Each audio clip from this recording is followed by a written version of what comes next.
What's going on, Mad Maniacs? Before we get into this video, I just want to apologize off the bat. My audio quality in this video is terrible. I don't know what happened. I'm really sorry about that, and I'm going to look into fixing it for future videos. I'm going to do my best to make sure that this isn't a problem that continues, but the quality is really, really bad for this video. But please try your best to, enjoy it as much as you can. The actual content of the video is actually really interesting, and there's some really interesting discussions. So, if you could try not to just click off right away because the audio is terrible, that would be great. All right, try, give it a shot to enjoy the video. All right, yeah. I'm gonna start the video now.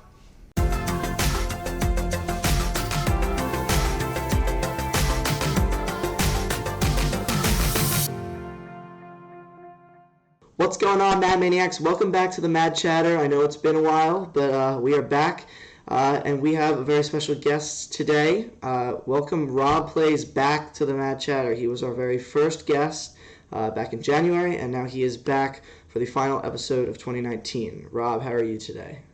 I'm doing good. Thanks for having me.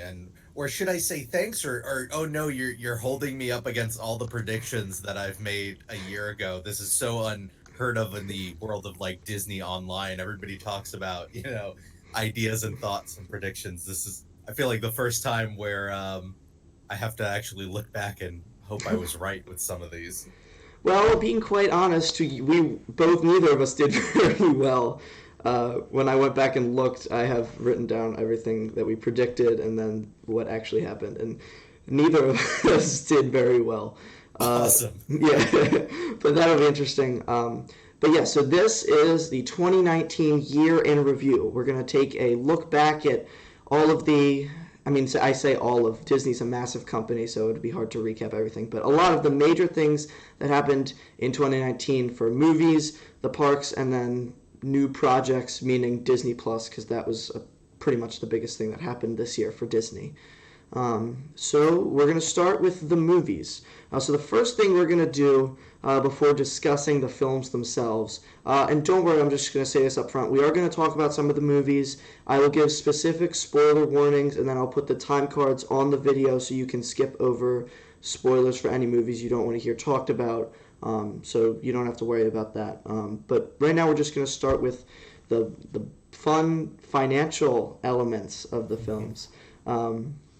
But yeah, so if you didn't see the last time Rob was on, we went through and we predicted whether movies coming out this year would be over or under their predecessor in the box office. So whether Endgame would beat Infinity War or not. So, so the first one we have here is Endgame versus Infinity War. So Infinity War made 2.04 billion. And Rob, do you remember what your prediction was? I want to hope that I guessed it would do over No. because really I didn't. You What was thought I that thinking? because I rewatched our show this morning making these notes, and your thought process was that people were going to be unhappy with how Infinity War ended and would refuse to go see Endgame because they didn't like Infinity War, like Oh how it wow, ended. Rob of last year, you are dope. What were you thinking? I mean, I looking at it now, I still am actually surprised that it did $2.7 billion. Like I don't think back then. I mean, obviously back then I didn't guess that it was going to do that well, but I feel like it seemed like a no brainer that it would have done better than Infinity War. I just didn't realize it was going to do so much better. Yeah, yeah, I don't know what you're thinking on that one. I did predict that it would be over, so I guess I get a point on that one. Uh, I tried to convince you too. I was like, "Are you sure?" And you're like, "No, I think it's gonna do under." So Wow. that wasn't your finest prediction on that one. All right.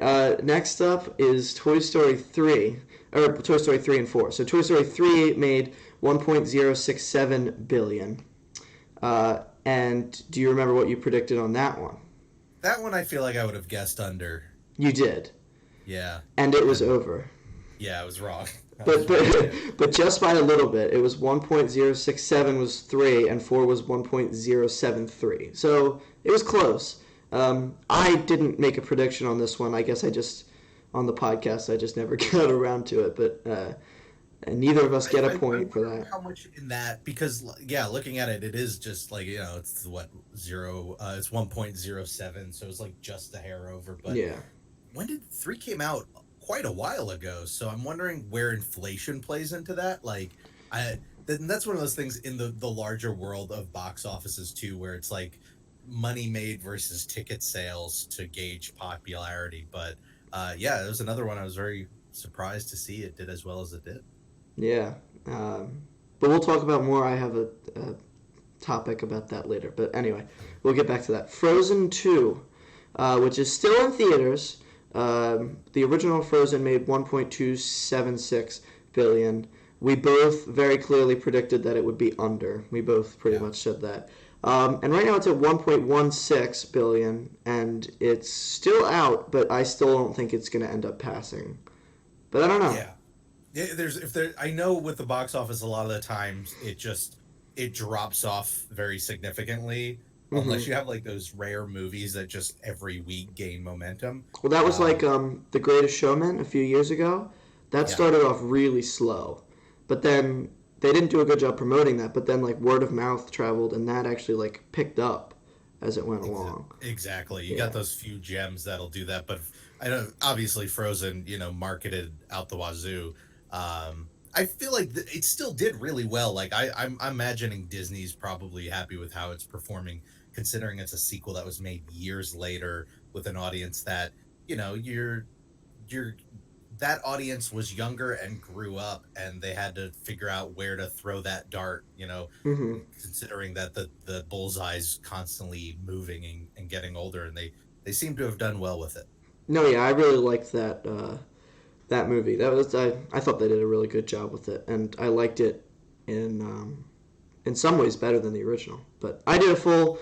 I'm just gonna shamelessly plug here. I did a full review of the movie if you guys want to check that out. But anyway, moving on. This is the last one. It's kind of iffy right now because it's still in theaters. But Star Wars, The Rise of Skywalker, The Last Jedi did 1.3 billion, and right now, Episode 9 is sitting at 572 million. So even though it came out relatively recently, I don't think it's going to get to the point of The Last Jedi. What was that number for Last Jedi again? 1.3 billion. 3 billion. Which is high. Yeah, that's a lot of extra. That's another $800 million to make? Yeah. I guess my question would be, is Rise of Skywalker out worldwide right now, or are there still markets they haven't? I think generally. I'm not entirely sure. But yeah, I don't know then. I'd say if it is open everywhere, which is interesting because again, I said we did very poorly. We both thought it would do significantly better than The Last Jedi.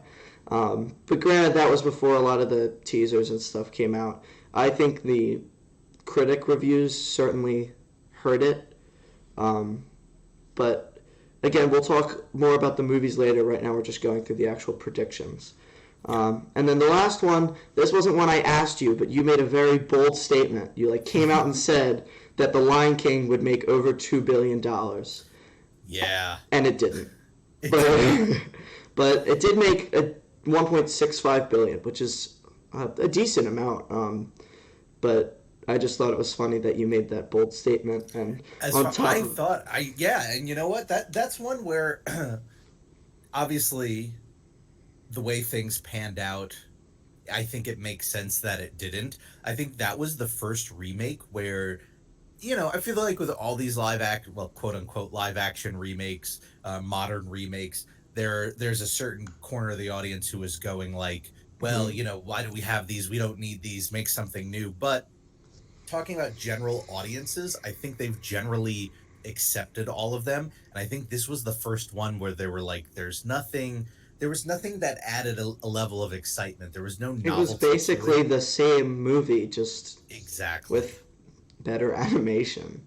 And for it to be that and then still do over $1.5 billion is, I'm sure, again, Disney's probably really happy. I think it could have had the potential to do 2 billion had they been more creative with what the film was and given people more of a reason to actually go see it rather than just kind of like I kind of knew going in just because of my own personal preferences that I was going to enjoy Aladdin more than I'd enjoy The Lion King. But I feel like just stepping back from that, looking at them at films, at least Aladdin did some different things with it that, Lion King Yeah. just played it very, very safe. Well, I'm gonna be honest. I didn't see The Lion King in theaters, not because I just I saw the reviews. I saw that people were like, it's basically the original, and I was like, I don't Yeah. need to pay to see this now when I can just wait. I mean, it'll be on Disney Plus in what, like a month, right? Yeah. Isn't it coming? So like, I didn't need to pay the $15 to see it. It's not like there was any risk of spoilers or anything new that I wanted to see. Like, yeah, I just didn't. But yeah, we'll use that to transition into. Uh, Now we'll go through and talk about some of the more specifics about the movie. So the first bullet point I have here, and it flows nicely, is The Lion King versus Aladdin. You were kind of just talking about that.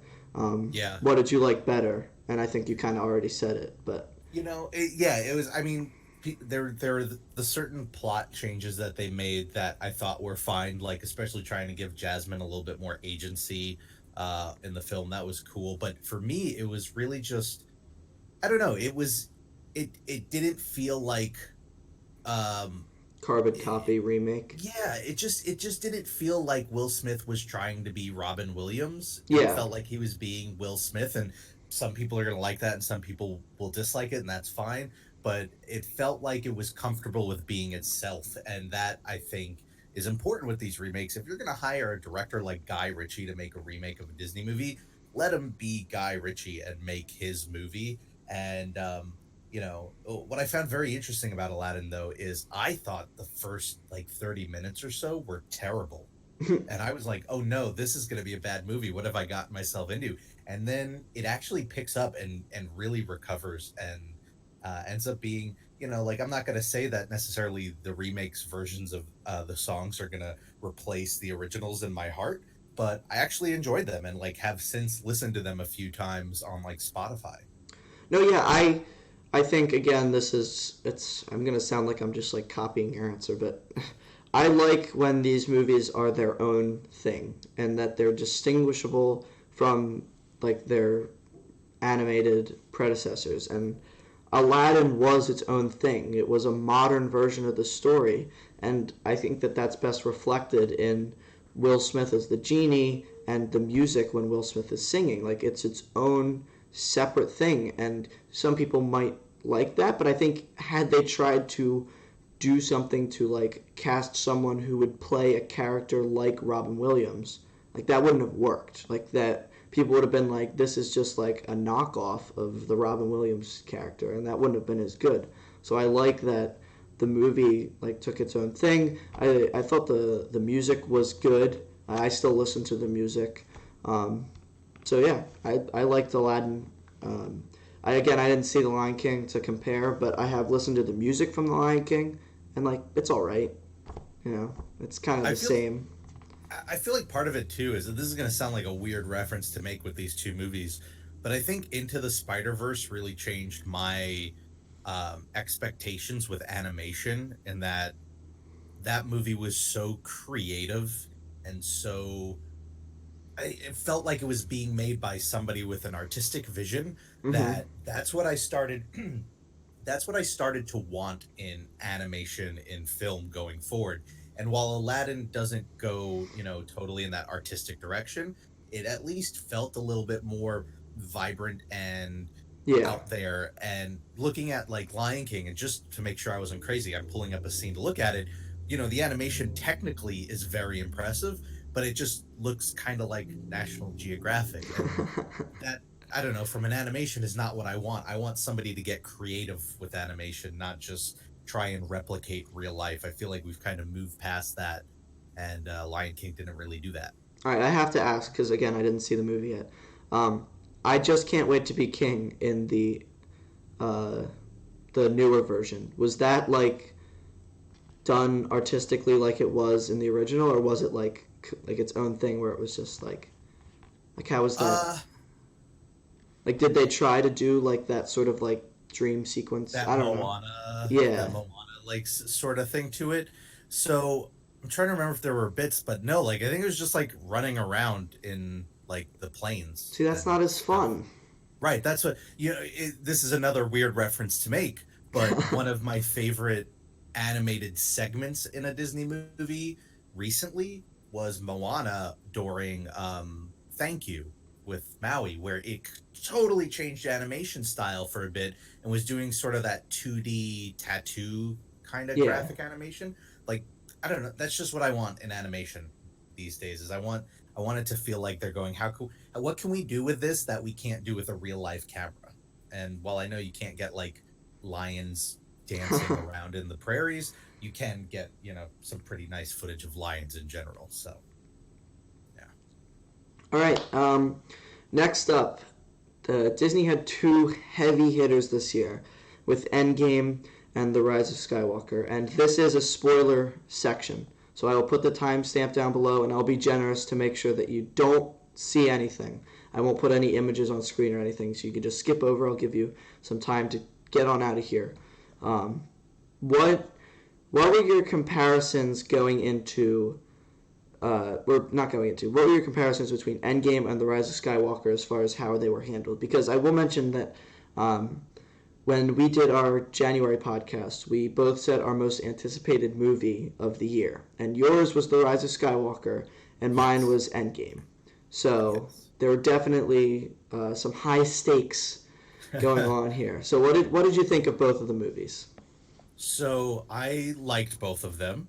I kind of still stand in the same position in that I really enjoy the Marvel Cinematic Universe a lot, but I'm not a diehard enough Marvel fan that like there was a ton of anticipation going into the film. And I saw it and I really enjoyed it, and I thought they did a really great job of wrapping everything up.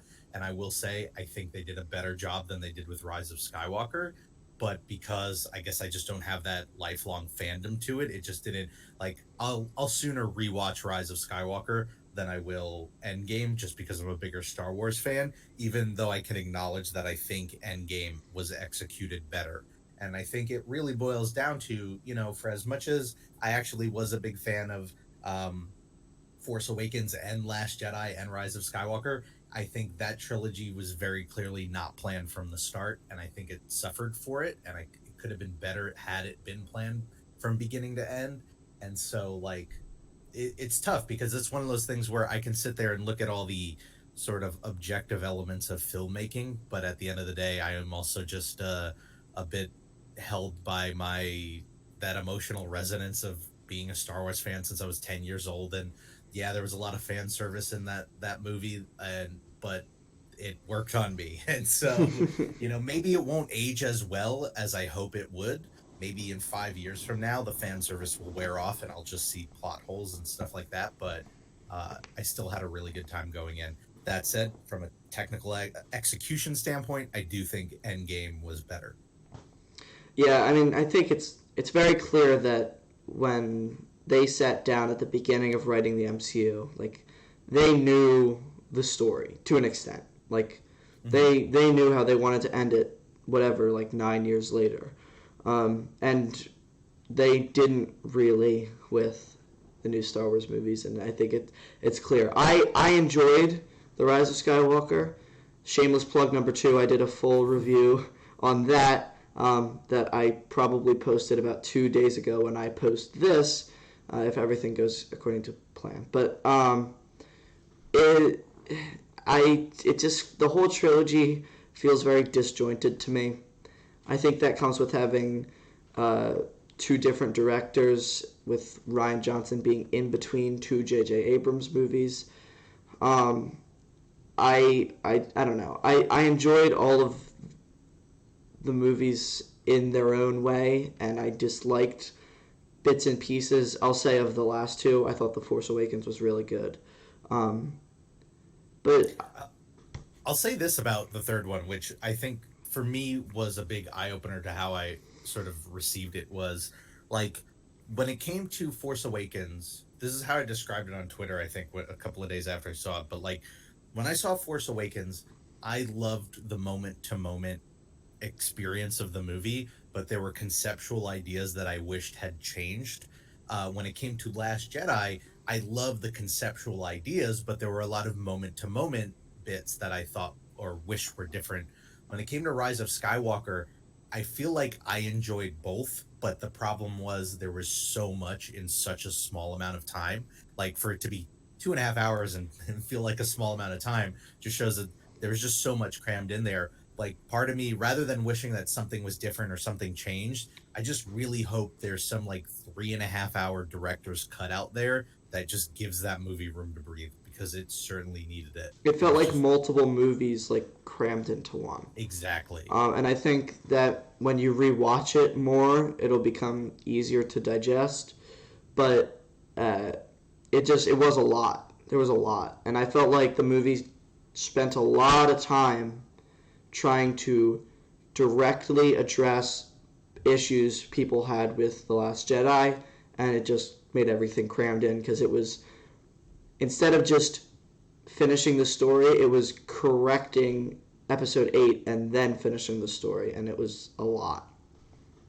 Yeah, there's a ton there. And it's weird. It'll be interesting to see years from now when people first get into the franchise how they react to the flow of it as a trilogy. Because, I mean, if we're still talking spoilers here, I think what really helped me, I think, get around the whole idea that Palpatine is back in the movie is that there was like, what, 6 months or so where I knew he'd be in the movie and I was able to, like, just prepare myself for it. But imagine that, 10 or 12-year-old kid who's watching Star Wars for the first time 5 years from now, and rather than 6 months, or even just the 2 year period between films, he just goes from Last Jedi to Rise of Skywalker, and suddenly, in the span of just that little break, this whole character is back, and we have to deal with that. And I feel like that's where, as a trilogy, it might not hold the test of time as well.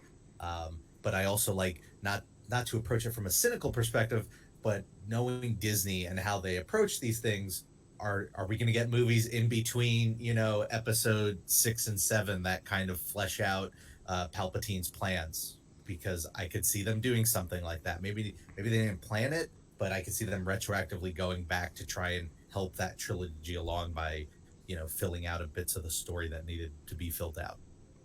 Yeah, I mean that's a good point. I will say though, again, I'm like over analytical of things, and that's a problem I have, and I probably should fix that. But when the one thing I do think that Disney may, and this could be a coincidence, I think they may have planned from the beginning that Rey was a Palpatine, and I say that because, again, and I can't give credit, but there's a YouTuber and they made a video. It's probably on your suggested page because it was on mine. It was from after The Force Awakens came out, and it was them predicting that Rey was a Palpatine.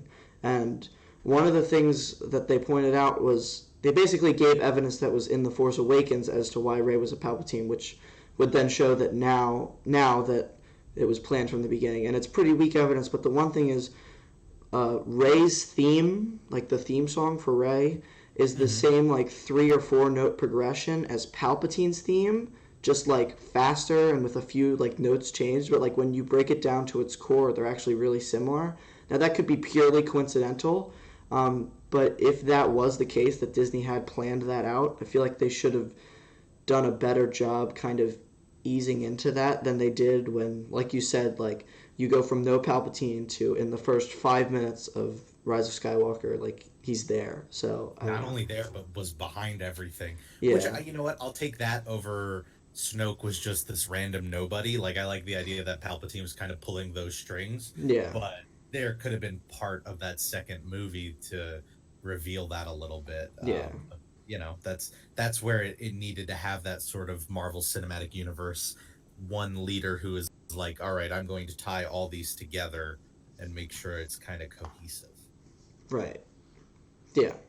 All right, so I could talk about this all day, but we'll move on. Which is why my video for Rise of Skywalker, like my review, was supposed to be like a 10-minute video, and it ended up being like a half an hour long because I didn't stop talking. But all right, the last thing we'll talk about the movies. is Toy Story 4 was a very controversial movie when it was announced because I think everyone had agreed that 3 was a good ending. Like, I don't think anyone was saying we need a fourth movie. Now that it exists and you've seen it, are you happy that it exists, or were you feel like you were better off when it was just 3? I'm actually happy, and I was one of those people who said 3 was a great ending. Why are they doing 4? This it felt like a money grab, and maybe it was. I don't know, but I the feel like story it that probably was, but yeah, especially they were building the land and everything. But like, I actually was really happy with how it turned out because this kind of goes short spoiler warning for the films. I'll keep it very vague, but where I think 3 was great closure for the sort of plot line with Andy. I think what this movie provided was great closure for Woody. And if you think about it through the films, Buzz kind of has his arc in the first film. I think Andy's got that arc, just them collectively as toys in the third film. But I don't think Woody got the closure he needed. And I think this movie kind of provided it. And it's almost like a weird film where, we think of stories in terms of 3 so often with trilogies. But I was like, yeah, this kind of really worked as a 4-film franchise. Like I'm back in the same position where if they do a 5th, I'm like, no, I don't think the movie left off at a place where I want that. But I don't think I was they actually could at very this happy with point with how the movie Yeah. ended. Like it wouldn't make sense. Like at least with 3, the toys were all still together, so like you could make a fourth and it wouldn't be that hard. Yeah. The only thing I could see is like years from now, again, spoiler warning for Toy Story 4, but like years from now, they do another movie and it's like the toys reuniting with like Andy's kid or something. Yeah. And Which I feel like that could bring the whole story like full circle. But like also it's kind of undoes the ending of 4. exactly. So it's yeah, I don't know. 4 was just a great way to kind of give insight to life after being a toy for a kid for Woody, which I thought Hmm. was just great, and it is something I just didn't think I wanted or needed in Toy Story 3. But now that they had it, I was like, yes. As far as cash grabs go, I thought it was a great cash grab. All right, we're done with the movies. I don't want to talk about that anymore. Not because I don't want to, but because I could talk about it for a long time. Now we'll move on to the parks. So the first thing we have to talk about is Galaxy's Edge, because Oh yeah, obviously that's basically the main thing. We did have also this year Pixar Pier. That was this year, right? I didn't look I that think up. I think so. And then Toy Story Land, I know, was this year. Um, Yeah, yes. so, but Galaxy's Edge is obviously the bulk of the park stuff for this year. And we are going to talk more about stuff that opened this year, not stuff that was announced this year for future years, because we could talk about that in future years. But this year is definitely for parks the year of Galaxy's Edge. What are your overall thoughts with Galaxy's Edge? Because I know there's all those like people saying like, "Oh, the land is empty and there's no one here," but like that's not true. I've been there twice now, and it's not empty. There are people there, and I know that I haven't been since Rise of the Resistance opened, but I know that there are definitely Oh, people let there me tell now. you, there are people there now. Granted, we're recording this right during that holiday week, but I've seen it. I was just there yesterday to do Rise with my family, and I haven't seen it this crowded since the day it opened. So the crowds are there now for sure. Yeah, I'm going back in May, so I'm interested to see how they're handling it by then, Yeah, if they're still doing the whole boarding pass thing. I'm checking right now, and obviously there's no wait time for Rise of the Resistance, but Smuggler's Run is at a 105-minute wait. Toy Story Mania is at 105. Slinky Dog Dash is that's an 95. improvement, by the way. Yesterday, Smuggler's Run hit 3 hours Yeah. for a while, so Tower of it was Terror good. is 150. Yeah. Yeah, it's crowded. There are people. And I think Hollywood Studios officially is a full day park. I don't think anyone can make a case otherwise at this point, because you're waiting the whole day in line for Smuggler's Yeah, Run obviously. anyway. So, uh, Full day in a very different regard. I yeah. mean, to look at Galaxy's Edge, if I had to sum it up, I love it first of all, and I'm trying to like make a point of not using love and hate as much anymore because I feel like there's so many scales of gray in between. But this is one of the few things I really do love. I think they did a fantastic job with it. I hope that they commit more to the parts of it that are new and different when it comes to theme park design, because I'm not going to sit here and go like, "Oh, it was perfect." I do separate myself and my expectations from Disney's expectations because I do think you can look at their opening and go, "Right, this wasn't the opening they probably hoped for," but as a guest, I have no reason to hate the way they opened it. Like they obviously they want big crowds, they want long lines, they want everybody to be talking about how popular it is, and that didn't happen when it opened. People were talking about it being seemingly empty, seemingly because it really wasn't empty. But that's what they were talking about. They were talking about how the lines weren't super long. But like as a guest, that's a good thing. I think that just proves the efficiency of Smuggler's Run. I do think there is an element of the average guest who comes to theme park. They want rides and they want shows and they want like food and merch. And Galaxy's Edge doesn't have shows right now, and this is where I think they can improve. I would love to see them do more things like Kylo and Ray fighting up in those those rafters outside, or do more of the stage stuff with Kylo Ren, like really up that game, and bring in all these things that they had promised and never really delivered on, like roaming droids or roaming aliens or this whole bounty hunter thing that was going on with the credit system. Because I think that's actually where its strengths could lay.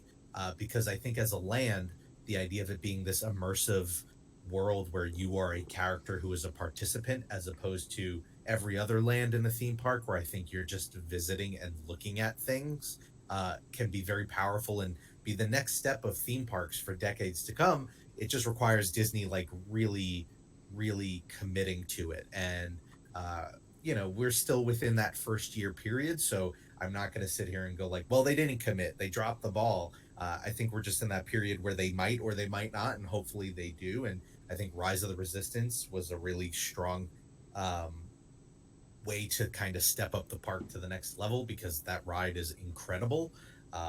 But yeah, I'm really interested in seeing where it goes in the next couple of years because it does still have the potential to be like that next step closer to Westworld, which is, I think, what will do well and what people on some level want.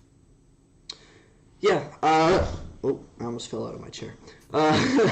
We you summed it up pretty good. When I went, So I only have been on one trip since it opened, and I went for 2 days during the trip, and I tried to like immerse myself in the land. I don't know if you saw on like Twitter at all or on Instagram. I like dressed up, not in like a costume, but like I wore clothes that like you might see, like brown pants and a shirt and a satchel and like a scarf, and I like tried to like put myself in the world, and it was an experience I had never like been in, like being in the land, and it was, I don't know, I'm like struggling to describe it, but like it was such a cool feeling to feel like part of the story, and I feel like if they can only ramp that up even more, it'll be amazing. Like I was wearing a scarf I bought, and I forget the brand. I wish I could again give you guys, but I'll try to find it. But it's a scarf, like a loop scarf with the Resistance insignia on it, and like seeing the stormtroopers walk by and like me being like a child at heart, like hiding behind a wall so like they don't see me, like that's fun. I had a stormtrooper come up to me and like see the scarf and like know that there was, like, I feel like he must have like known that there was the Rebel logo on it. He like started looking through my scarf because I had like hidden the logo, and he started like unfolding like parts of the scarf, and like I don't know. That's stupid stuff that like is fun to me. And seeing the what's the name of the character that's new for Galaxy's Edge that like walks around? Vi Marathi. Yeah, like I saw her and like I talked to her as if I was a character in the story. Like that was awesome for me. And then I Yeah. asked for a picture next to the Millennium Falcon with her because why not? But like being in the story was the coolest part, and like I feel like to a certain extent the you can do that yourself by doing stuff like talking to the characters and all. But I certainly think Disney has room to improve, like you said, with more shows and walk around characters and interactive elements that they can implement. I think that that's what at this point they need to ramp up. I had sent you a question on your podcast, the TTA, where I asked how you would change Star Tours to expand. Yeah. Yeah. The question was like, if you could implement Star Tours into Galaxy's Edge, like how would you change the ride system? But I would rather them leave the land the size it is and increase the interactive elements in the land before any sort of expansion, because I think that that would be even cooler than another ride. But that's just Yeah. me. No, I think that that speaks very greatly to that idea of Westworld. Like everything you described there was very Westworld esque, and maybe I use Westworld because that's just the show that I'm thinking of. But that's also what live action role players do all the time. Is that idea of immersing yourself into a story just physically in a real world, and I think part of why I'm not worried yet is because I think we're going to see one, we sell, without spoiling or talking about details, I think we see elements of it in Rise of the Resistance. We still have the hotel, which is coming next year, or 2021, I should say. And I think that might be a big opportunity for the next level of role playing in that world. And then hopefully, yeah, maybe they do other things. I'm typically not a big fan of ticketed events at the parks, but I would love to see them do an evening or day long, maybe not day long, but an evening ticketed event at Galaxy's Edge where the number of tickets are kept to a minimum so that the park isn't overly crowded, but you can show up in costume, you are in character, there becomes a plot line that plays out throughout the day. Because I think one of the big struggles they're going to have to face in these coming years is that while this is all great and it's definitely something I want to see, at the same time it is still a theme park land, which means it's going to be packed a lot of the times with most people who just want to go on rides and eat the food and buy something and leave. And so how do you find that balance where you're still making them happy because they shouldn't be ignored, but also making room for people who want to Black Spire bound, which I think is the coolest thing to come at all this, the idea of dressing up like a Star Wars character. I mean, you never hear about, nobody dresses up like a pirate and goes to Adventureland, right? Like this is kind of unseen for theme parks. You wouldn't believe the amount of Them- people that asked me questions as if I was a cast member I when really I was, but me being like an ultra nerd and Disney fan, knowing the answers to their questions, I just like answer them and then go on with my day, because like I'm not gonna tell them like, oh, I'm not a cast member. If I know the answer to their question, I'm gonna like answer their question. and then someone comes along and yells at you for not having your name tag on, and then Yeah. suddenly you didn't even know it, and all of a sudden now you're a cast member. And now I'm fired from my job at Disney. It was funny. This is a little bit of a sidetrack, but I was in the Magic Kingdom, and it was we were there for Very Merry Christmas Party, but it was like beforehand, like during the day, and I was standing next to a cast member, and someone asked the cast member a question about when and where you could pick up your tickets, and the cast member's like, "Sorry, I don't know," and I was like, "I do," and then I told the people where they could get theirs, and I was like. Also, I was wearing a Wishes T-shirt, and someone asked me where I worked, and I was like, "What?" They're like, "What park do you work in?" And I was like, "I'm not an employee." So That's when you come up with an elaborate backstory and just see how long you keep running with it. yeah. All right. So all right, hear me out as a concept, because I kind of got this idea while you were talking. So I'm kind of like hyped up on The Mandalorian right now because that show's awesome. Yeah. So special ticketed event, nighttime. You go. You can get bounty pucks, and then cast members walk around the land like as whatever wanted criminals. I don't know, whatever you'd call them, and like they wear some sort of special, I don't know, like a laser tag sort of thing.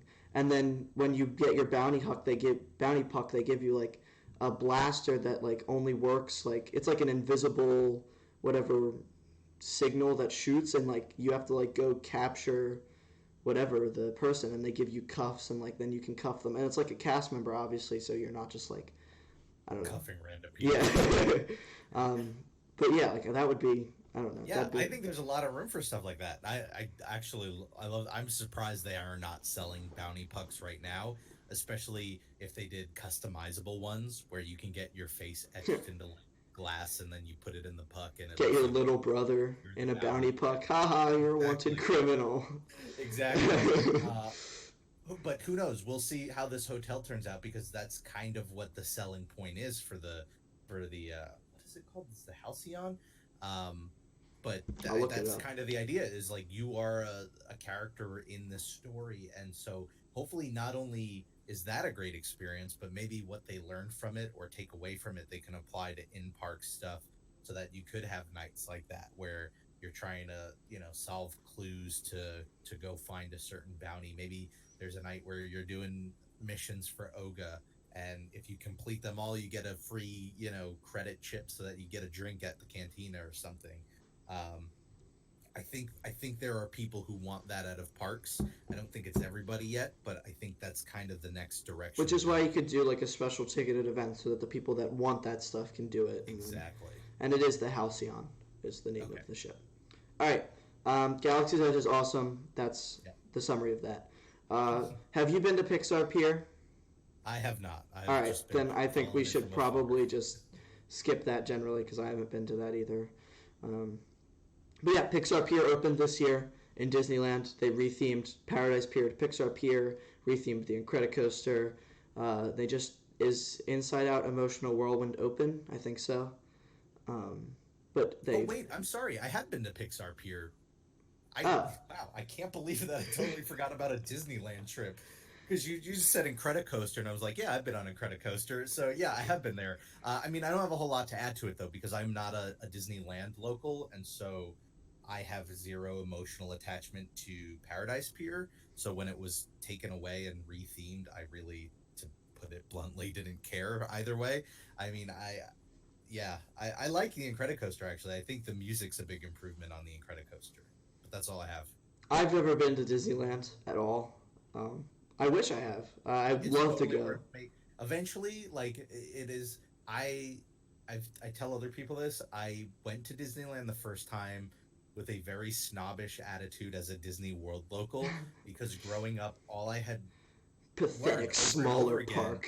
exactly was just how small it was, and I was like, how could this be better when there's so much less space? And then I got there, and I was like, they use their space so incredibly well, and the sort of mood of the guests of other locals I think is just really refreshing because it is a lot of younger people who are just super into Disney.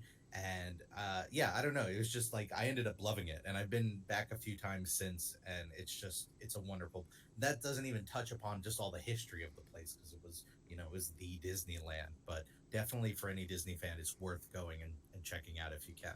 Yeah, my plan is to convince my family to go via the Imagineering story on Disney Plus. Like, show them that and be like, look, it's awesome. We need to go. But yeah, I want to get to it. But so I think Pixar Pier is probably an improvement, even though people don't like it because it replaced Paradise Pier. But people don't like anything when it replaces anything.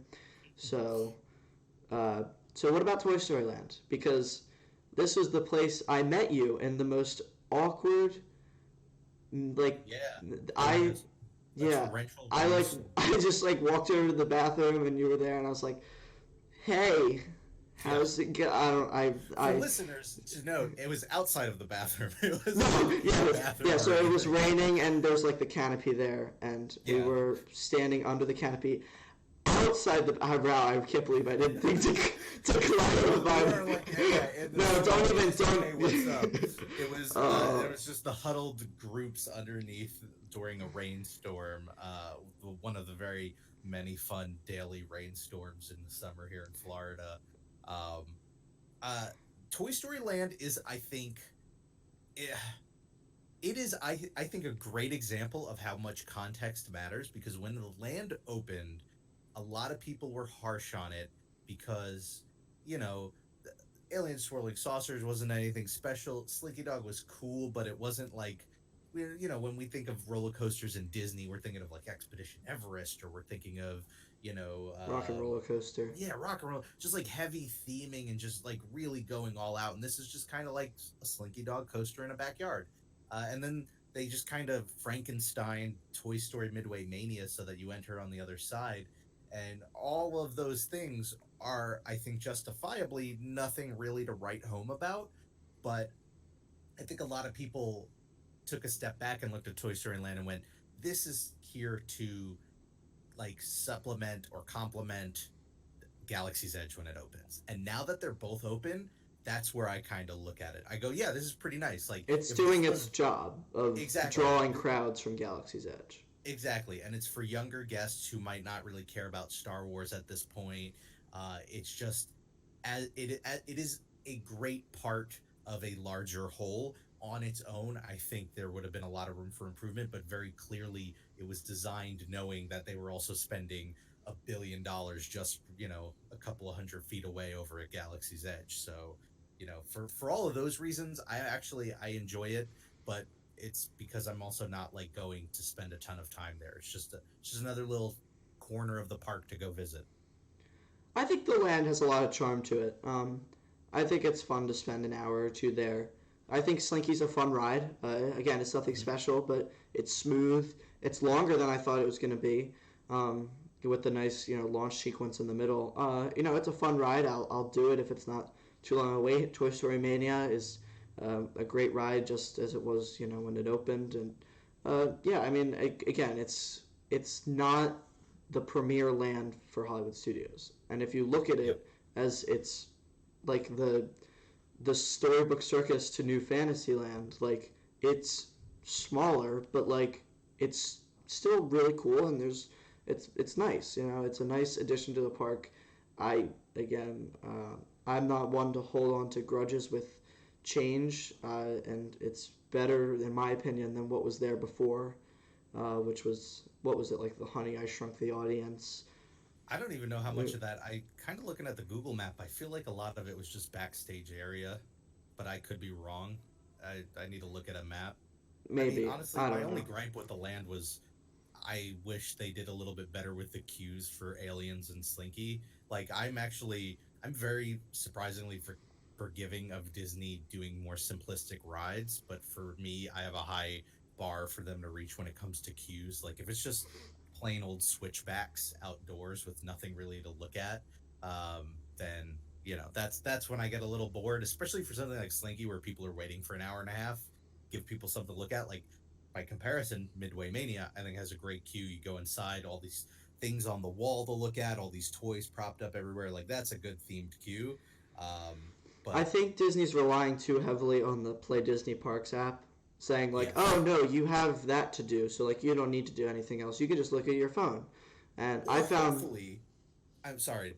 go Continue. ahead. Sorry, I didn't want to cut you off. I was just going to say, hopefully, it was designed with the thought in mind that whenever we get this Genie app, that nobody's ever waiting more than a half hour to ride anything ever again. But who knows? That's really being optimistic.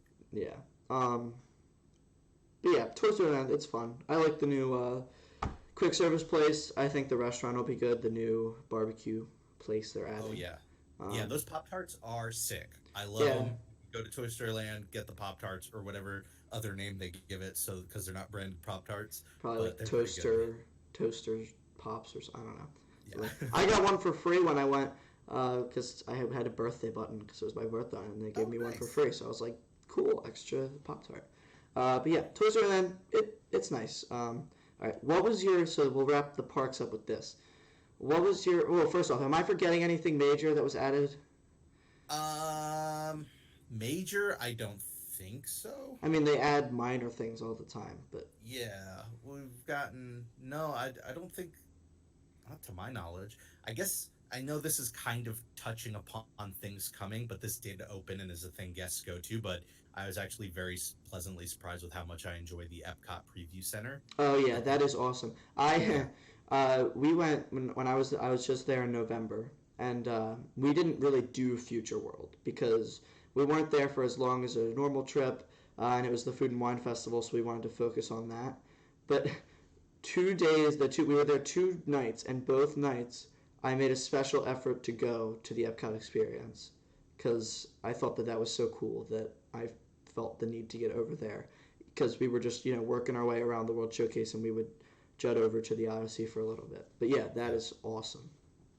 Hmm. I love it. All right, so what was to wrap up the parks? What was your favorite one thing new to the Disney park in 2019. Not like Galaxy's Edge, but like one specific thing added to the park, and it'll probably be Rise of the Resistance. But Yeah, I'll throw out quickly Rise of the Resistance because it was, but to keep things interesting beyond that, I actually really like the Skyliner, which I guess is another thing that we maybe oh yeah, overlooked. The I probably Skyliner should have opening mentioned that. had that rocky opening week with the incident, but since then, it is dependable. It is smooth. It is not the sweat box that everyone said it was going to be. Granted, it opened in the fall, and we're not back around to summer yet. But just having a very reliable, relaxing, 18-minute ride from park to park is really nice. Yeah. When I went in November, I stayed at the Swan and Dolphin, so it was never really practical to use the Skyliner because if we were walking to Epcot, then it's like we're already there, and then if we're going to Hollywood Studios, we're already there, and we were never going from one to the other. But when I go in May, I'm staying at Pop Century, so I'll definitely get Oh, some heavy perfect. use out of the Skyliner. So yeah. Oh, also the Riviera Resort opened. Oh yes, That was a haven't gotten to thing. go and see it yet, but I'm excited to. I impulsively got a reservation in May for Topolino's Terrace um, during the fireworks because I don't know. I just saw the view and I was like, you know what, I'm gonna get a reservation Yeah, because experience new things. it was my first. It's I got it for like the first night, so we don't have park tickets, so it's just like a travel day and it's a late reservation. So I don't know. We'll see if I get to do that. But yeah. So my favorite thing uh, has got to be. I'm gonna say this is tough. Uh, I'm gonna say the whole like marketplace in Galaxy's Edge, and Mhm. not because I'm like shopping, but like going through the different stores and seeing like all of the pet things that they have and then the different toys that they have and then because I'm giving myself liberty here, I'm going to tag on Ronto Roasters because that's Oh technically yeah. connected to the marketplace. And I didn't, I regret it, but I didn't get a Ronto wrap, the normal one, because I wasn't there, like I wasn't at Ronto Roasters during the proper time of day. But I did get the breakfast one, which is semi similar, and that was really good. Um, Also, Docking Bay 7 was really good. I got what was it, like the beef tips or something like that? The tip That, yip. yeah, that was it. So, all the food in Galaxy's Edge is really good.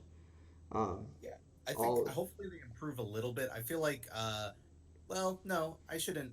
I just have a real garbage palate. I'm the kind of person where everyone's like, ah, food and wine, let's try all these great new different things from around the world. And I'm like, where's the chicken nuggets? How do I get more chicken nuggets? So I'm warming up to the Docking Bay 7 menu. I would love to see a little bit more variety, but have you tried the overall tip yet? oh yeah, and Uh, I like one of the things they did this summer that I'm actually really happy with is so the tip yip, which is basically it's fried chicken but in this like long rectangular oh no, shape. that's not what I was talking about. I'll pull up. Oh, I'll you look had up the. something else. I have had that because I was there with my dad and he got that, so I tried it. But I had. I'll look for it now. It was. You can keep talking. I'll look it up. Oh, well, yeah, it's just it originally came as a dish with mashed potatoes and vegetables great. Mashed potatoes not really something I really want to eat when it's like 100 degrees and I'm at a theme park all day. Like to me, that's just not the kind of food I'm interested in. And the kids version, I think, had mac and cheese at some point, and they finally just made that a swappable option on the adult menu. Like little changes like that I think are great. Anything that gives people more options is really good. I also just like the drinks that they have there. The what is it? I think it's the Tatooine Sunset, which is it's a Yeah. Hold on. I have. non-alcoholic. So they have the. Or it's just not going to show up. Was it? There's the Cadu Yeah, ribs. there's like a something sunset and then whatever. They're not showing up, but what I liked was the Cadu pork ribs. That's what Okay, I had. And that have yeah, you I've heard tried those are that? good. I have not, but I know people who have, and they said Yeah, it's really great. it's really good, and it comes with like a blueberry cornbread thing, which is also Hmm. really good. The coleslaw is good. I'm not a super heavy eater. I have become one in recent years. Not like in like a I eat a ton way, but like I would often like leave some scraps on my plate. But that like meal, I just like wiped out. Like I ate that whole thing. Maybe it was because I was really hungry because it had been a long day, but like I wiped that out. All right, last thing I want to ask before we move on: Sure. blue or green milk? Blue. Blue. All right, we're on the same page there. Yeah. The blue, I mean the green tasted too much like medicine for me. Blue in California tasted different than blue in Florida, which I don't think has to do with the ingredients. I'd bet money that it's the same exact powder of whatever it is they're making. But I think when it's less frozen and a little bit more of a liquid, um, it tastes better. What one was better? When it was just in California, where Yeah. like in when I had it in Florida, it felt like it was approaching slushy status because it was like kind of semi-frozen, and I don't know if it was just the way it was prepared that time. But when I had it in California, it was just like almost like a melted shake a little bit, and I think in that form it ended up tasting a little bit I better. think that might have just been a fluke because when I had it, Yeah. it seemed pretty drinkable. Okay. When I was in Disney in November, the last park we were in was Hollywood Studios, and our flight was at night, so we were there for like the morning. And the last thing my family did was went and met Mickey and Minnie. They were like, "This is a good way to finish the trip," and I was like, "All right, I'm gonna run ahead," because after that they were gonna go shop on like Hollywood Boulevard. I ran two Galaxy's Edge just to get one more blue milk before leaving. Like that was like the last thing. I was like, I need one more. I need one more blue milk. I really enjoyed that. All right. Next, we're going to talk about, like, this is kind of our final main segment. Wow, this podcast is going to be long, but we have to talk about Disney Plus. We can't just ignore that. Oh yeah. I mean, Um, Disney Plus was, I feel like, I don't want to say sleeper hit because they advertised advertised it just like a ton, but it ended up being my favorite part of the year. I think this defined Disney's year. So this was going to be the last topic, but I think it's probably good to start with this. Disney Plus obviously is a big deal for Disney. How do you think it will affect the company business-wise over the next like decade? I think as long as they can grow at the rate they are hoping to grow, it will. It will. Oh boy, like it'll be financial stability that will hopefully kind of the albatross that has been around Iger's neck since he took over the company has been ESPN and cable cutting because cord cutting is just growing. It's going to keep happening. You get whole new generations who just don't even think to get cable because they just, they have their streaming services. And so for Disney to make their own rather than to just partner with a bunch of others, they're cutting out a middleman that's going to make them more money. So I think it's just going to benefit them financially in a pretty great way. Will we see this kind of cynical future that people talk about where, a couple of years from now, Disney just like boosts up all the prices? I don't know. I don't think so, but I don't know. Right now, it just seems like a no-brainer to have, especially if you are a family with like kids, just to Yeah. have that library there to finally go like, listen, the vault is no longer relevant, so we're going to, effectively kill it by putting all this stuff on a platform. I think they did a great job with it, and I think as long as they keep that up, this is going to be a really solid foundation for their company to stay propped up on.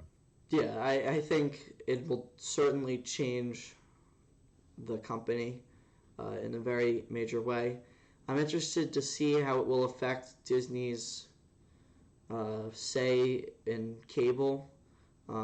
They have like stuff like the Disney Channel and Disney XD and Freeform and ABC and ES. Like they have a bunch of channels. Is it that like Disney XD, which is essentially just kind of like a version of the Disney Channel for a slightly different crowd, like maybe a slightly older kids?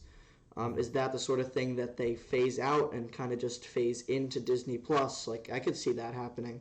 The whole streaming wars thing is something that'll be really interesting to watch because not all these streaming services are gonna last. Like the the prices are too high for people to feel the need to like justify owning all of them. So something will change in the future. Like right now, we're getting all these announcements of new streaming services, but like that's at least in my opinion, I don't think that it'll last. But I think Disney Plus will be one of the ones that does last because they have such a wide variety of content that they can use, and eventually, they could, if they feel the need to, merge with something like ESPN Plus, then become basically a hub for all things you would need, because then you have the content for the Disney Plus side plus sports then, plus Disney now owns Hulu, and it's like a triple threat then. So Disney's good in the streaming wars thing.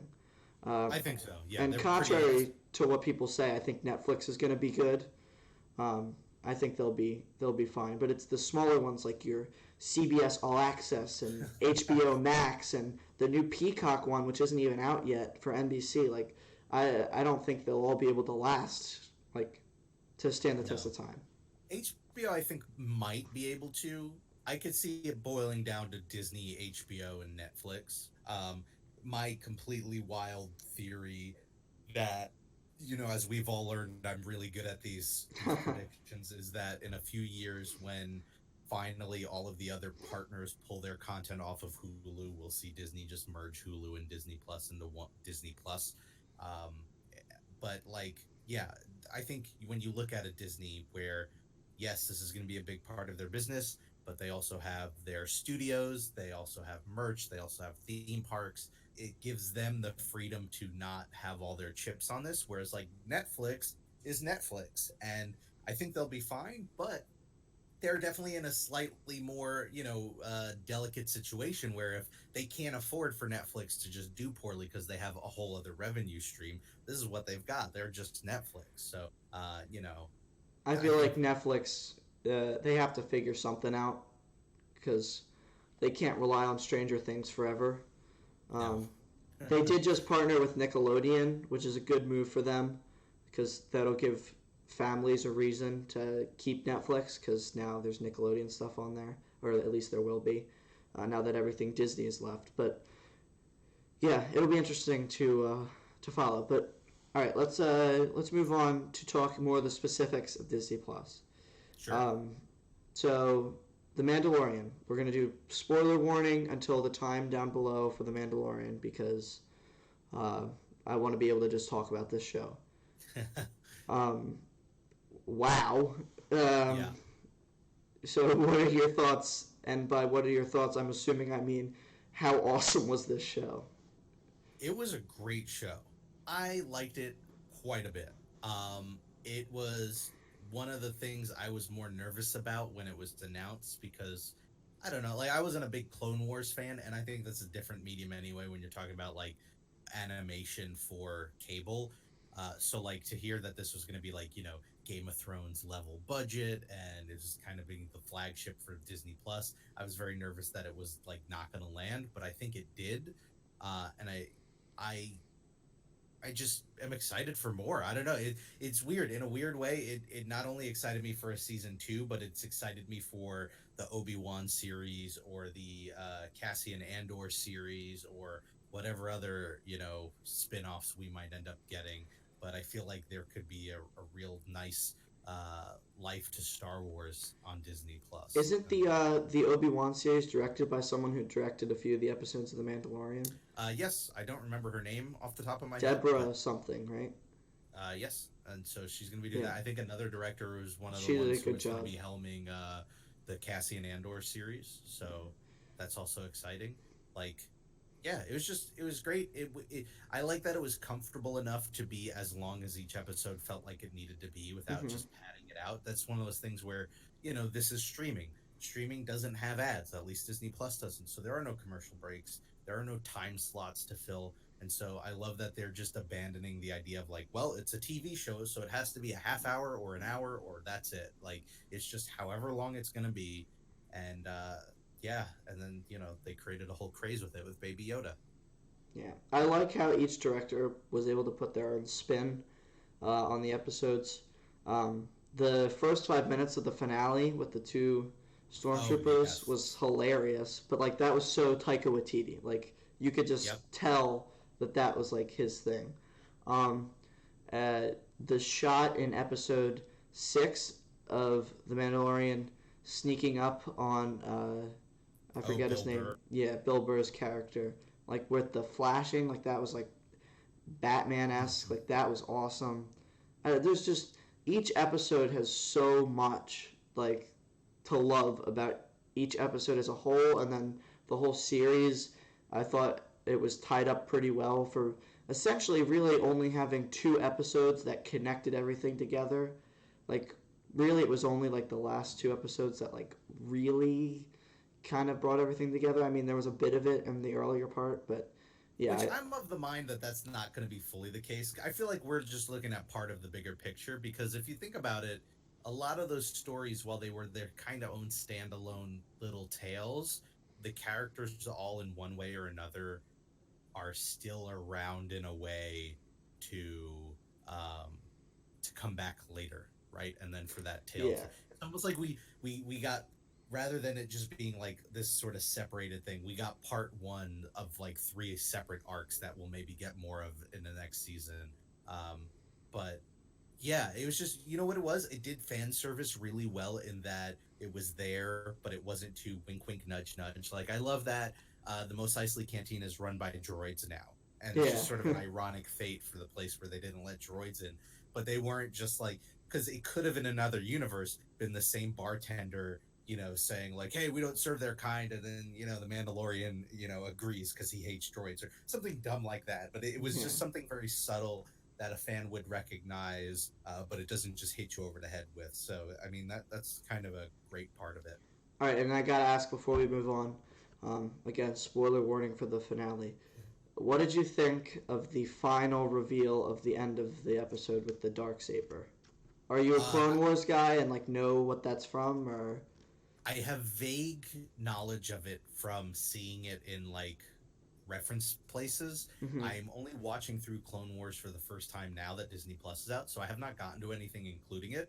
I just know that I'm going to run into some dark saber stuff when I get to it. So I wasn't like, when I saw it, I knew what it was, and I was like, oh wow, I'm interested where this is going to going, but I just don't know enough about it to know if there's any relevance behind this guy having it. So I was like half excited. yeah, I thought it was exciting, but the main thing I liked about it is that it opens up so many questions, and then it's like, all right, we'll see you in 9 months. Yep. Like, Which, hey, so is a great turnaround for a TV show, especially yeah, one this high budget. That we're gonna get one just less than a full year later. yeah. I don't want to wait that long, but however long they need to make it a quality season. So, all right, the Imagineering story. I think we can all agree that it was awesome. And I don't think we need to discuss it too much. So rather than do discussing how great it was, I think I pose a question. If they were to make a second season, how would you approach it? I think a lot of people have been talking about doing episodes based on single rides and focusing on the creation of them, which I think would be great. I would Mm-hmm. want to do that, and I'd want to focus on the first half of Disney's history. I love the Imagineering story and thought it was very well made, but I do think there was also a very clear shift from pre Iger and post Iger, where it went from this history documentary where we're a little bit more willing to talk about flaws and problems and things we did wrong, to now it's kind of like double serving as a commercial Disney today, and we're gonna let a little out there, but we're not going to just we're still gonna try and paint it in a very positive light. And so I want them to focus on like the Walt era attractions and do some more magic. Yeah, I mean, you can't blame them for how they handled the Iger era. I mean, they're not gonna trash on their Exactly. like current CEO, so like you can't really be upset about that. You had to see that coming, but yeah, I'd love to see them go into more detail, like you said on like specific rides, or even just like one season where they do the whole season on like Disneyland and like it's another 6 episodes, and they don't necessarily do only one ride an episode, but for the whole season they focus on Disneyland or Disneyland Resort. Or, I mean, I could watch 8 episodes of that show just on like Epcot, or I don't know. There's so much to go into. I think the success of it would make it worth them doing a season 2. I would love to see, alternatively, do a season where each episode focuses on an Imagineer. Start with the legends. Do a whole episode on Raleigh Crump, or you know what I mean, Marty Sklar, and just give them their due, because they're kind of like within our fandom world, everybody knows who they are, but they're like a bit the unsung heroes of Disney parks, which is by design. To Walt's own admission, it's the Walt Disney Park, but at the same time, they put their heart and soul and sometimes just their whole lives into building these things. So it'd be great to give them a little tribute in the form of, just a documentary that just covers their life.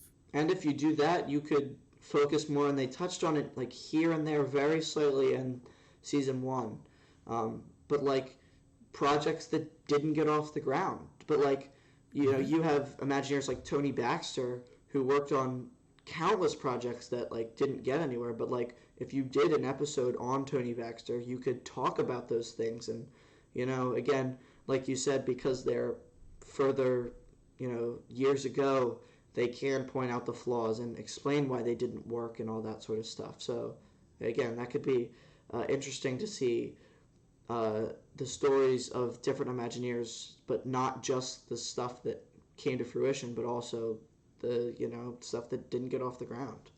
Yeah, totally. All right, and then one more thing for Disney Plus. Is there something on there, not something that came out recently, so not a new thing that will be on there, in a few months or years, but something that isn't on the platform that you wish was? This is kind of just like a fun one to throw in at the end. Ooh, it's tough. Off the top of my head, I can't think of anything, because I'm so overwhelmed with stuff I forgot about that is on there, and I've been rewatching, and so I feel like there must be something on there.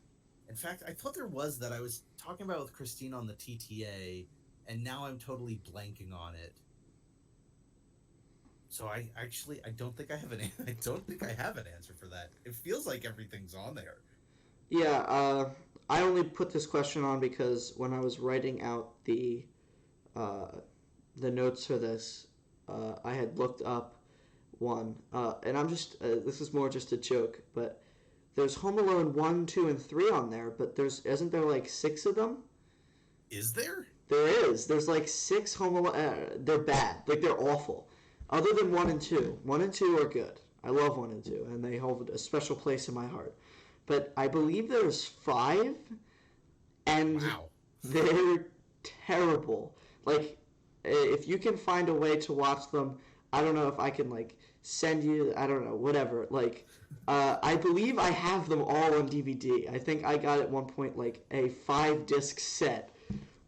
You're the one person who's got them. I finally have all the stones. But hold on, I'm Googling this. I actually was going to say, I was just reminded of one that I wish was on there.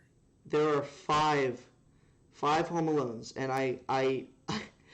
I've the last 3 and the last 2 especially are those movies that I watch almost like every other year because they're so bad that they're good.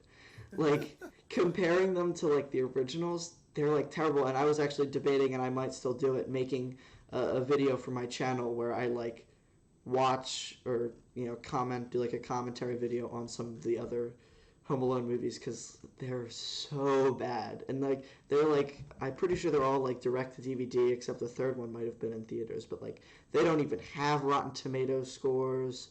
Like all right, so what was your they'll make their way on there when the reboot comes around. We'll see, but I don't know.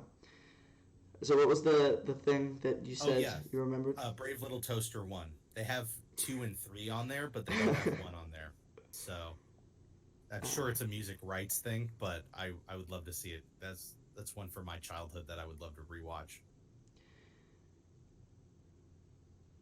All right, I'm looking up here. So Home Alone 4 is called Taking Back the House. It has a 1 out of 5 from Common Sense and a 2.6 out of 10 on IMDb. It came out in 2002 on ABC.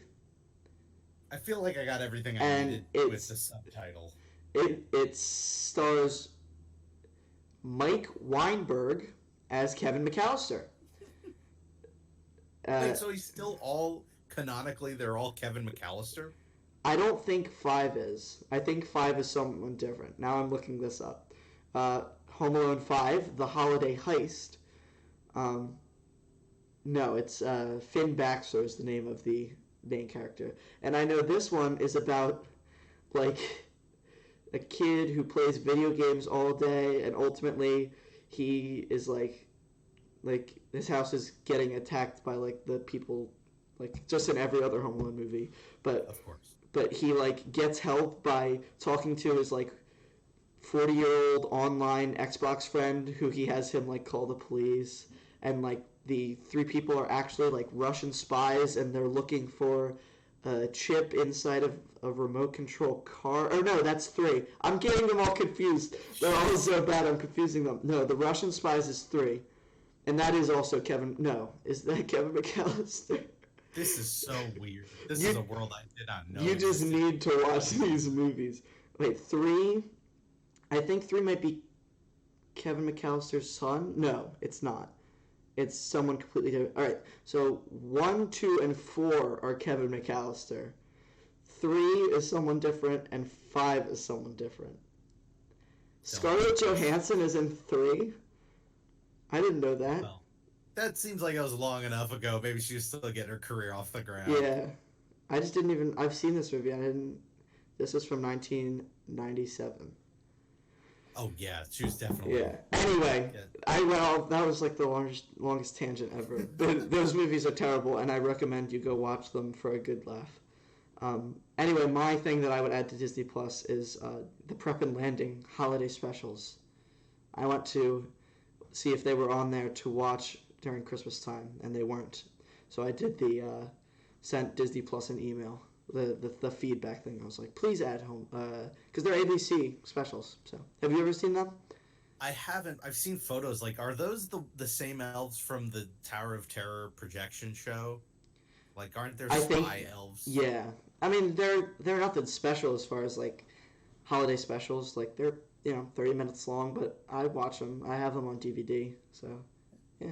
Hey, if Disney has them, they should throw them up there. Yeah, I mean, there's no reason to not put them on there. There's no, like, rights issues, I wouldn't think, because they're ABC, and they only came out, like, in the last 10 years, so they're relatively new, so. Anyway, all right. Quickly, before we wrap things up, one thing you want to see in 2020, or you're looking forward to that we already know about. The Jungle Cruise movie. I'm very fascinated. I'm not looking forward to it in the sense that I'm like, this is going to be great. I'm all on board.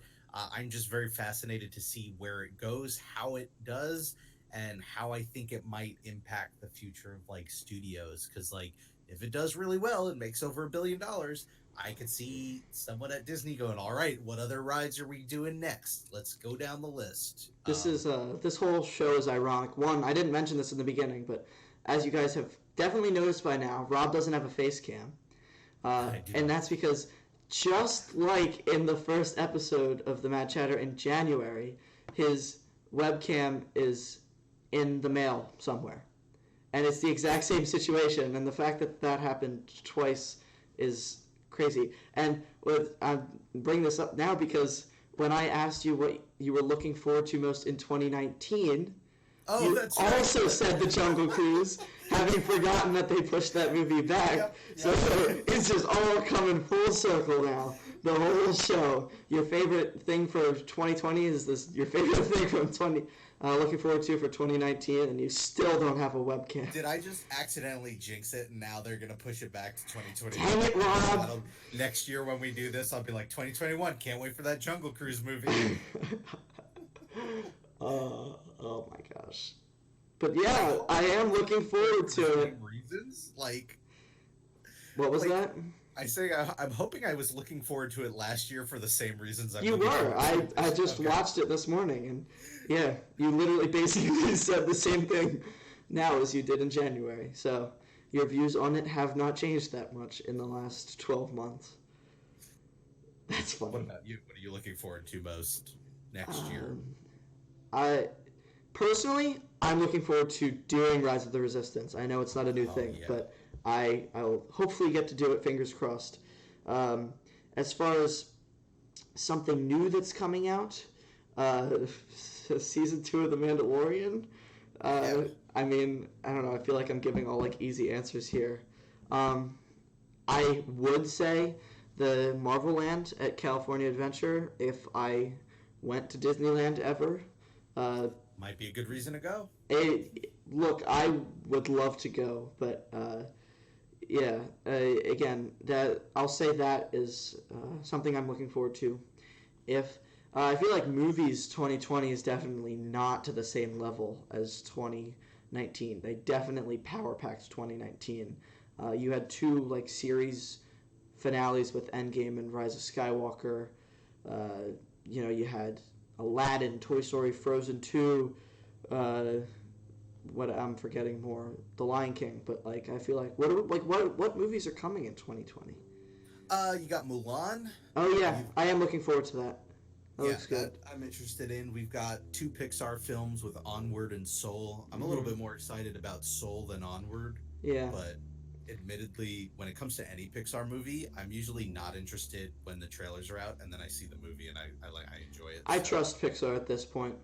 exactly. So And then it's just like some like they're doing Artemis Fowl, yeah, which I haven't read the books. That's Black Widow super that long. comes out in May, right? Oh yeah, Black Widow. I'm interested in that. Yeah, I'm looking at all these, I mean, like there'll be SCU good Marvel movies, movies but it's not going to be the same as for sure. And as I this think it's year. a little bit by design because, unless there's another extension, we're really finally, maybe for real this time, coming up on the end of Bob Iger's tenure as CEO. And I kind of think he wanted to pack everything into these years so that he could just go out, on a high note. Go Eternals out is with his coming out. head held high. So Yep.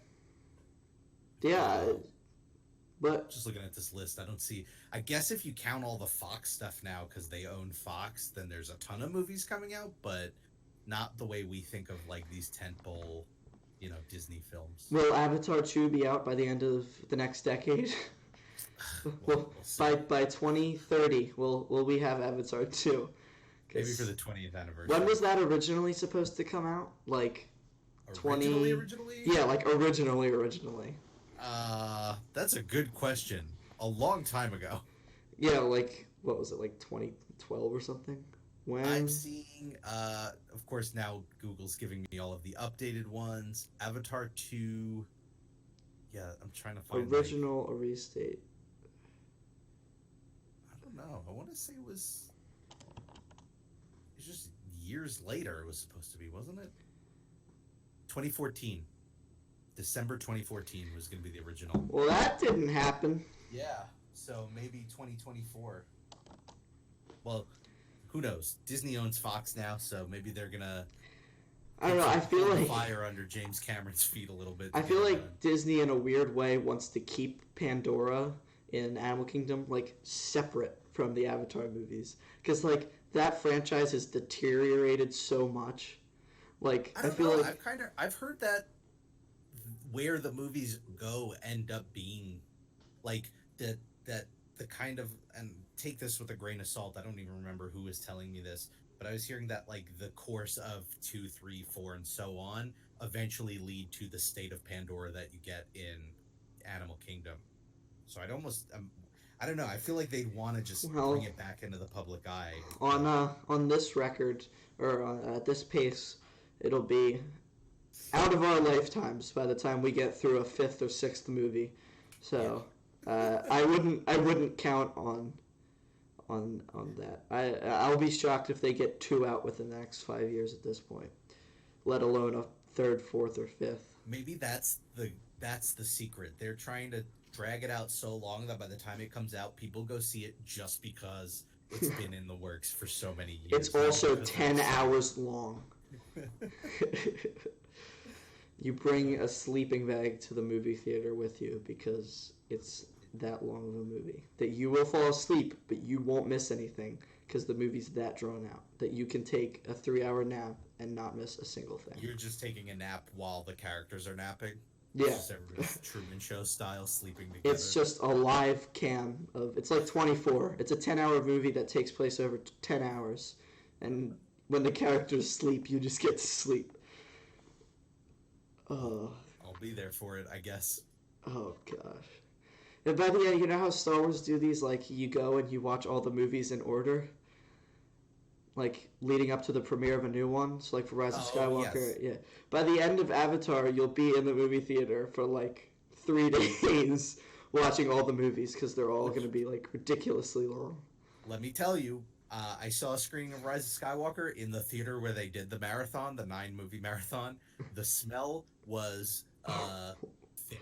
It was like very gross, and if I had to use 2 words to describe it, it would be warm and cheese. And so I can't imagine. I could never do any of those marathons for so many reasons, but that was one of them. You could smell it in the theater. It was awful. When Toy Story 3 came out, I did one, which again, it's only 3 movies, but like I had to step out during Toy Story 2. It was getting bad. Yeah. I had to step out, and it was I don't know why I was a child. I didn't have much say in, but it was a 3D marathon too, so like I was like tripping when I got out of the theater. Like I could not walk in a straight line after seeing that much 3D in a row, because I guess I can't handle 3D as well as other people. But all right, this podcast has gone way too long, but it was a whole year we had to cover, so thank you, Rob, for coming on the show. Thank you for having me. Would you like to plug glad we didn't. Well, I just want to say I'm glad we didn't do any number predictions, so that next year I don't have to be wrong about everything, because I certainly would be. But yes, I'm Rob Plays. You can find me on YouTube at you can just look up Rob Plays. You'll find my videos. I do sort of Disney and interesting Disney adjacent history videos every week, and I'm on Twitter at Rob Plays. I gotta ask, what's it been like living in Florida? Because you have been living down in Florida, right? Yep. Correct. Yeah. Been down here since May. It definitely changes your perspective of the parks, but I think if you're a Disney fan, it changes it. It changes it for the better, in my opinion. You lose the vacation feel to it. I don't feel like I'm on vacation when I go to the parks anymore, but the freedom you get to take your time and enjoy small details and go for like special events and things like that more than makes up for it. And we luckily live in a world with so many other Disney parks around the world that I can still get that vacation feel in California or somewhere else. What's it like, making videos, as your main, As a full job? Yeah, like I can't even imagine what it's like to wake up in the morning and have your job be to, read about Disney. Like, that must be awesome. It is very awesome. It definitely comes with its own stresses when it goes from being something you do for fun to being the thing that your source puts of a roof income over your head. Yeah. So like, you have to, and I think anybody, even outside of YouTube, just anybody who has their own small business knows what that stress feels like. Mm-hmm. But like you said, I get to wake up every morning and figure out what I'm going to make and get to make it. And while I don't think it's something I'll be doing forever, I'm just really grateful that I get to do it now. And, it's been a fun ride to go along, and, we'll see what doors it might open in the future. But for now, it's a good time. Yeah, that's awesome. It must be different. Again, I'm a smaller channel, so I don't make money off of my videos, which in a way gives me more freedom, because I made a Star Wars video and I made an opening crawl to the video, like a Star Wars movie, and I put the music in. I didn't think twice about it. Like, I'm not worried about copyright claims. Like, half my videos get copyright claimed because I'm not worried about that. So there definitely must be an added level of stress when you're relying on your videos as your income. Sure. But Yeah, Yeah. but in a weird way, it becomes its own excitement where, you know, I get to say that I had my own little business for a few years, and so while it is a stress, it's one that I'm like really fine with having because I get to go, all right, well, that's the puzzle I need to solve is how do I make this video next week in a way that'll, keep the channel going. And it's just, yeah, it's weird. It's the same way, nobody likes doing their taxes, but I think doing taxes for, something you've created just in a weird way feels better, or doing spreadsheets or things like that. Like it's just every element of it I'm totally into, and it's just been a lot of fun. No, yeah, I get that. Again, I'm not in the same situation as you, but like, I have other work to do for school and such, and I struggle really badly with procrastination. But I can sit down to like make a video and plug away, and like I don't ever feel like I'm like not like stressed out, but like like I feel like I'm working. Like I don't feel like I'm working. Like yesterday, I edited a vlog from Hershey Park, and I was sitting at my computer for probably 4 hours because it was a long video. But it was fun, and it's when Yeah, you enjoy that's the doing mark of something. when you know you're doing something like Yeah, when you know you've picked the right thing to do, when you never have to force yourself to do it. You just want to keep going. yeah. But yeah, all right, everyone. If you haven't already, I'm sure most of you have, but go check out Rob's channel and all. He makes really great history videos. Just when I think he's run out of topics to talk about, he somehow finds something else. I don't even know how you do it, but thanks for watching. I don't know how I do it either. So Um, I gotta be honest with you. I was walking around Disney World in November and referenced your videos more times than like anything else. Like walking up to, we were staying at the, I don't even remember, the Swan or the Dolphin, the pointy one, and I was walking up. Yeah, I saw Rob plays his video. There's no thing up on the top of that. No one knows why. We still don't. Did you ever figure that out? no, I've No. run into a few dead ends. I haven't forgotten about it, and I want to get an answer, but not enough for a video yet. But I do also look at it often when I'm in that area, and I go, "Where is that red light?" And then walking through the boardwalk or the beach club or yacht club to look at the gingerbread houses and seeing what are the stereoscopes or something. What are they Oh called? yeah, Yeah. the Hey, I saw Rob plays this video about these things. Mikey, it's 11 o'clock at night. We just want to get back to the hotel room. Ah, come on, come look at it for a second. It's like a 6-second cartoon. You just gotta turn the crank and then. So yeah. it's all they did back then. But yeah, go check out Rob's videos. They're really interesting.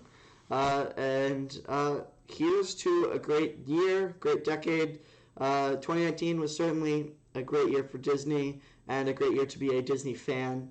Assuming you aren't one of those people that are just overly negative about everything and everything's terrible. And I still miss the backlot tour. But, here's to another good year and decade. And thank you, Rob, for coming on the show.